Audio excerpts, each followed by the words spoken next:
Bien, joven, entonces les decía, el sistema de justicia, el poder que tiene el Estado de la justicia, tiene que aplicarlo y hacerlo eficazmente y para todos. No como en este gobierno que la justicia solamente se ha dedicado a perseguir políticamente a los enemigos del gobierno, nada más. Y no hace justicia con el pueblo, con la gente. Entonces, fíjense este caso que les comentaba que le robaron el carro a este señor. Nunca lo recuperó hasta el día de hoy. Y más bien fue estafado, chantajeado. Y después el señor decía, no sé, dice, me da mala espina, ya no les creo ni a los abogados, ni a los jueces, ni a los policías. A ratos presiento que hasta ellos mismos parece que les están encubriendo y son parte de todo esto. Ya estoy despechado de la justicia, dijo, no hay justicia en este país. Qué terrible, jóvenes. No debe suceder así, no debe suceder. ¿Saben por qué, jóvenes? Cuando no hay justicia, aumentan los crímenes, aumenta la violencia, aumenta la droga, aumenta el narcotráfico. Y ahí es donde si no se controla ese problema de injusticias, de asesinatos que quedan en la impunidad, etcétera, se va llenando la olla de presión hasta que estalla. Y ahí puede venir otro paro nacional como octubre del 2019, o pueden venir guerras civiles, pueden venir tantas cosas así muy violentas. Por ahí un candidato salió a decir, no me acuerdo exactamente quién fue, pero decía que para la solución al problema de violencia es permitirles que los ecuatorianos porten armas, que cada uno tenga permiso de llevar un arma consigo para defenderse de los delincuentes. Le pregunto, Christopher Herrera, ¿esa será una solución para el problema de la delincuencia? Sí, no, ¿y por qué?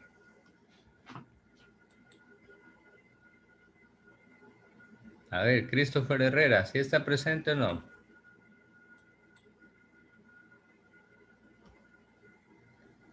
Se fue Christopher Herrera, nos dejó ahí. Aquí está en la pantalla, pero no responde. ¿Qué pasó, Christopher?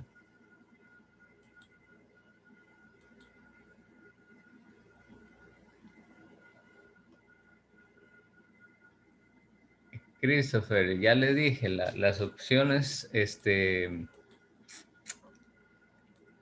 la pregunta no era tanto con opciones, sino decirle, ¿está de acuerdo en que la solución al problema de la delincuencia sea darles permiso a todos los ecuatorianos para que lleven armas?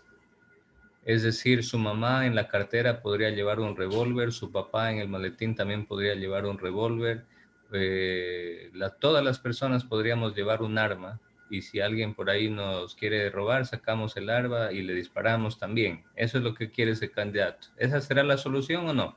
No, profe, porque va a ser una excusa para defenderse de eso y se va a hacer un poquito más. Correcto. Ajá. Naomi, ¿qué opina usted? Que esté mal porque así los delincuentes tienen más facilidad para andar armados y las personas así, si en un momento de robo la persona va a sacar el arma y la otra también y va a ser como una masacre así entre todos. Exacto, Y exacto. van a tener excusa para poder matar. Exacto, jóvenes. Esa solución no es ninguna solución. Ese candidato no sé qué tiene en la cabeza, en el cerebro que dijo eso, porque jóvenes, entregar armas a la gente o permitirles tener armas es meterlo al país en una espiral de violencia sin precedentes. Si hiciera eso un gobierno, van a ver ustedes cómo las muertes, los sicariatos, las violencias, los asesinatos comienzan a incrementarse por montones. Eso no es la solución para nada, jóvenes, para nada es la solución.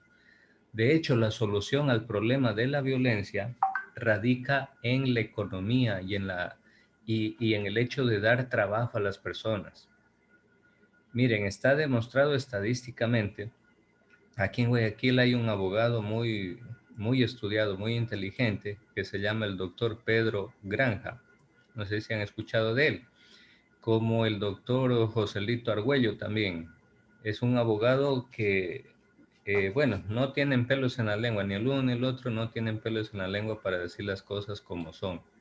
Y el doctor Pedro Granja, a pesar de que cuando el economista Correa fue presidente del Ecuador, él era un enemigo de muchas cosas que hacía Correa y que estaban mal, y él le decía y todo. Bueno, a pesar de eso, dice: yo soy honesto en reconocerle que cuando Correa era presidente, la tasa de violencia, de asesinatos, de robos en el Ecuador bajó hasta en un 10%. Es decir, tuvimos un país mucho más seguro, con mucha mayor seguridad, con mucho mayor bienestar y tranquilidad. ¿Por qué razón? Porque Correa, ¿qué fue lo que hizo? Correa subió los sueldos. Acuérdense, jóvenes, los profesores, por ejemplo, que ingresaban al magisterio con su título de licenciados y todo, ingresaban ganando $300. Correa les subió el sueldo hasta $800 para que comiencen ganando. ¿Qué es lo que sucede cuando le suben el sueldo a una persona? Cuando le sube el sueldo, automáticamente esa persona puede tener una mejor calidad de vida. Esa persona sale a la tienda de la esquina, compra, esa persona va al almacén, se compra una ropita, esa persona viaja, pasea con la familia y genera ingresos para el sector turístico, para la gastronomía, para todo. Se mueve la economía, se dinamiza la economía. Y en ningún cerebro se le cruza la idea de ¿qué? De que no tengo plata, así que voy a ir a robar para tener plata. Nadie piensa eso. Entonces eso hace que automáticamente disminuya el número de robos, de asaltos, de violencia, de sicariatos, de delincuencia y todo eso. Esa es la mejor y más efectiva manera de combatir la delincuencia, y en eso el presidente Correa tuvo un gran acierto. Por eso bajó la delincuencia en el Ecuador. Pero hoy en día, jóvenes, con este señor Moreno, ¿a cuántos miles de empleados ha despedido Moreno? Acuérdense que en tiempos de pandemia incluso bajó los sueldos porque dijo que ya no trabajen 8 horas, sino que trabajen solo 6 horas. Entonces, todo es un conjunto de cosas que ha hecho mal este gobierno, y que como resultado estamos viendo que el que manda ahora en el país no es la Constitución, lamentablemente. Hoy en día los que mandan, hacen y deshacen en el país son los sicarios, son los violentos, los corruptos, y que después quedan en la impunidad, es decir, la justicia no toma cartas en el asunto. Acuérdense, jóvenes, de la ministra Ocles y el sobreprecio en los kits de alimentos durante la pandemia. Pregunto, ¿está presa la ministra? ¿Ha dado cuentas a la justicia por eso? Nada. Acuérdense el caso de los hospitales del IES y Paul Granda y los sobreprecios en mascarillas. ¿Está en la cárcel Paul Granda? ¿Se le ha hecho algún juicio? ¿Está pagando por ese delito, ese crimen? Nada. Acuérdense de la corrupción con las fundas de cadáveres. Acuérdense con la corrupción de los cartones de medicina y de toda esa situación. Y este señor implicado incluso está para candidato a la Asamblea Nacional. Por Dios, es de agarrarse la cabeza a dos manos y decir: pero ¿qué le pasa al país? ¿Qué le pasa al Ecuador? Este es el estado de descomposición social que vivimos. Lamentable, jóvenes. Lamentable. A pesar de que la Constitución del 2008 es muy buena en muchos sentidos para organizar el Estado y poner orden. Pero como este gobierno no le importa nada la Constitución y la ha pisoteado las veces que le ha dado la gana, por eso estamos con esa espiral de violencia que en el Ecuador sigue creciendo cada día más. Eso es muy peligroso, jóvenes, es muy peligroso. Ojalá que tiene que llegar un gobierno que ponga orden, y que ponga orden comenzando desde poner orden por la economía. Y les cuento lo más triste, jóvenes, que los que han asesorado, ¿qué significa asesorar? Asesorar significa aconsejar al gobierno que tome las decisiones tan perversas, tan terribles, tan pésimas decisiones que ha tomado el gobierno en estos 4 años, haciendo nada más y nada menos que Guillermo Lasso y Jaime Nebot, que han estado detrás de Lenín Moreno, manejándolo como si fuera un muñeco de trapo. Lenín Moreno han estado manejándolo a la conveniencia de ellos y de sus bolsillos nada más. Por eso es que Lasso, jóvenes, el año pasado Lasso dijo que si queríamos generar mal empleo había que rebajar el sueldo de $400, el sueldo básico, hay que bajarlo a $120. Por Dios, por Dios. No alcanza para nada. Exacto. Ecuatorianos, jóvenes, Accionemos. Elkin, ¿usted cree que una familia puede sobrevivir al mes con $400, que es el salario básico? No, ¿Y con 120? tampoco. Peor todavía, peor. Pero eso es lo que promete Lazo desde el año pasado. Ayer, tanto que le han molestado en las redes sociales mostrando ese video donde él aparece diciendo que debe bajarse el sueldo a $120, en estos días Lazo dijo, no, no, no, es que ya no me equivoqué, hay que subirlo más bien al sueldo. Sí, ¿quién le va a creer? Aunque la mona se vista de seda, mona se queda. Es decir, por más que este señor se quiera disfrazar y quiera hacerse ahorita el buenito, el que se equivocó, el que fue un error, mentira. Lazo tiene muy claro que cuando él llegue al gobierno, si es que llega, y ojalá que no llegue, él va a llegar es a explotar a los trabajadores. A eso va a llegar Lazo. Y ojalá que no llegue, de verdad. El peor candidato que gane, yo pienso que sería Lazo. Pero bueno, nadie sabe, nada está dicho en política. Bueno, aquí tenemos los nuevos poderes del Estado que menciona la Constitución, jóvenes. El Consejo Nacional Electoral, que hoy en día es el máximo poder del Estado porque está organizando las votaciones de febrero, ¿sí? Entonces, este poder cada 4 años se activa el poder electoral a través del Consejo Nacional Electoral y el Tribunal Contencioso Electoral. Luego tenemos la función de transparencia y control social representada en el Consejo de Participación Ciudadana y Control Social. La semana pasada ya les expliqué lo de la participación ciudadana. Y esta es una novedad, jóvenes, que la Constitución del Ecuador en este sentido es ejemplo, en muchos otros también, pero en este sentido es ejemplo para todo el mundo de que se incluya dentro de los poderes del Estado la participación ciudadana. Por primera vez en la historia nos toman en cuenta directamente a los ciudadanos y nos permiten entendernos como parte de los poderes del Estado. Porque en una democracia es eso, democracia es el poder del pueblo. A ver, ayúdenos leyendo, por favor. Diego, tómala. ¿Sí está, Diego? Sí, profe. Ya, lea, por favor, Diego. La Constitución de 2008 es una de las más extensas del mundo y la más larga de las cartas magnas que se han adoptado en el territorio ecuatoriano.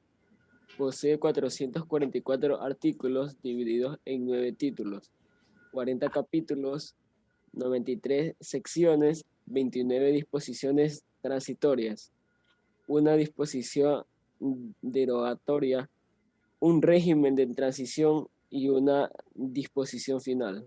Gracias, Diego. Bueno, esta es la forma como está estructurada la Constitución que actualmente rige la vida del Ecuador. Bueno, en la práctica, como les dije y les repito, este gobierno la ha pisoteado, la ha escupido, la ha destruido a nuestra Carta Magna, a nuestra Constitución. No le ha importado nada la Constitución. Pero si se aplicara esta Constitución, jóvenes, tiene cosas muy buenas. Ojalá que el gobierno que llegue la aplique, o si es posible, la mejore incluso, para el bien de todo el país. Fue el economista Rafael Correa el que propuso la creación de una asamblea constituyente. La idea de crear una nueva constitución para el Ecuador fue parte de la campaña política de Rafael Correa, correctísimo. ¿Saben por qué, jóvenes? Recuerden que, bueno, no, tal vez ustedes no se acuerdan esto porque eran muy pequeñitos, pero en el 2006 pasaron o sea, el rival más fuerte de Correa era Álvaro Noboa. Pero Rafael Correa realmente le ganó de largo, con muchos votos, a Álvaro Noboa. Y una de las propuestas de Rafael Correa desde el inicio, antes de que sea presidente por primera vez, fue de que se va a crear una nueva constitución.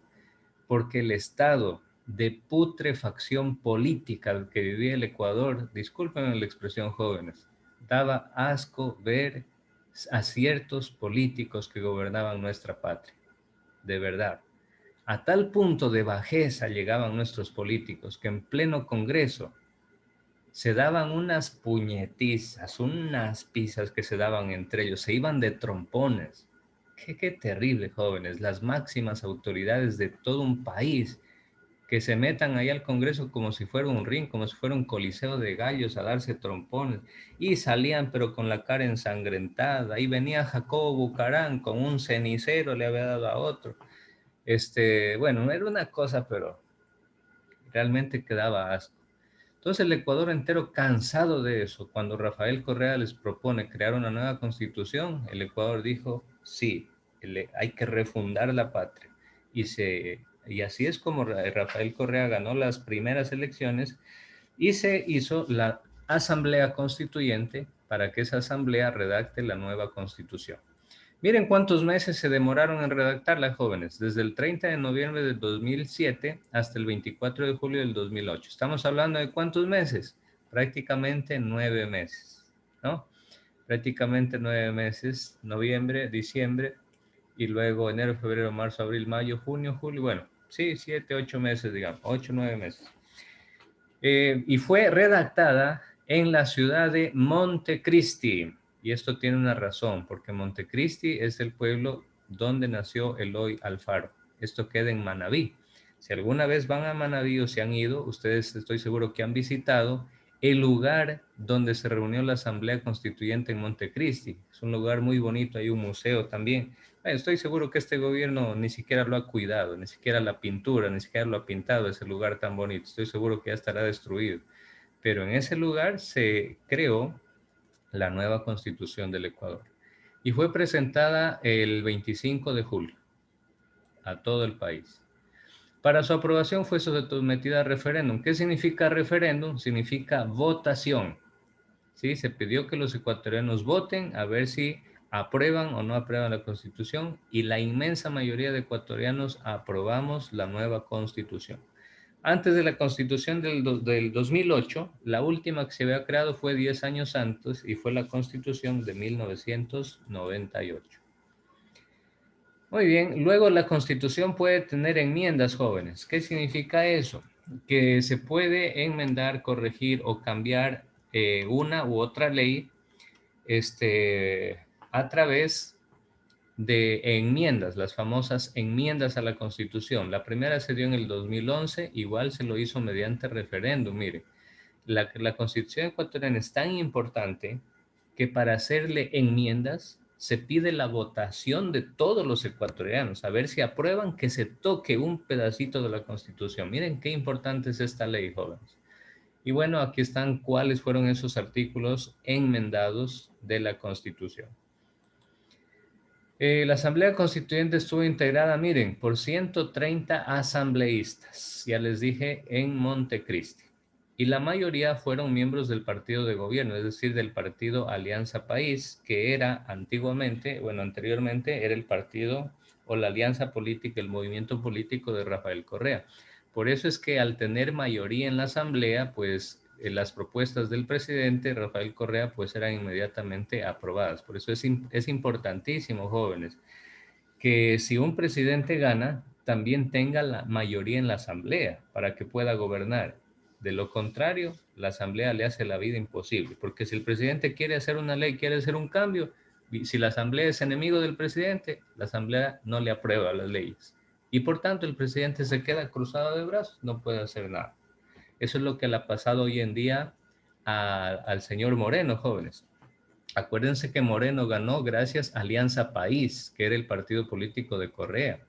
Si no, a Moreno nadie le daba, pero ni medio voto, si no hubiera sido por Rafael Correa. Pero ¿qué pasó? Que cuando llega al poder, traiciona completamente, no solo a Rafael Correa, sino al movimiento político de Rafael Correa. Quiere decir, traiciona también a todos los asambleístas de Rafael Correa. Eso hizo que Moreno se quede prácticamente solo y sin tener votos a favor de él en la asamblea. Y ahí es donde Moreno dice, ¿y ahora cómo consigo que los asambleístas me den votos para que me aprueben las leyes que yo quiero hacer? Y Moreno dice, ya sé, a través de la ministra de María Paula Romo voy a repartirles hospitales. Y hace, a ver, a tal asambleísta te voy a dar tal hospital para que tú lo administres, miren, lo administres, pero tú me das tu voto en la asamblea. Y ahí comenzó esta triste historia del reparto y de la corrupción del Ecuador en la que hemos vivido estos últimos 4 años. Bueno, jóvenes, aquí terminamos, se nos ha acabado la hora. La próxima semana vamos a seguir hablando de este tema. Les pido que escuchen noticias y traten de leer las propuestas de los candidatos. La próxima semana vamos a hablar de ese tema, de las propuestas de los candidatos, a ver qué opinan, ¿sí? Listo, jóvenes, cuídense y nos vemos la próxima semana. Que pasen muy bien. Chao.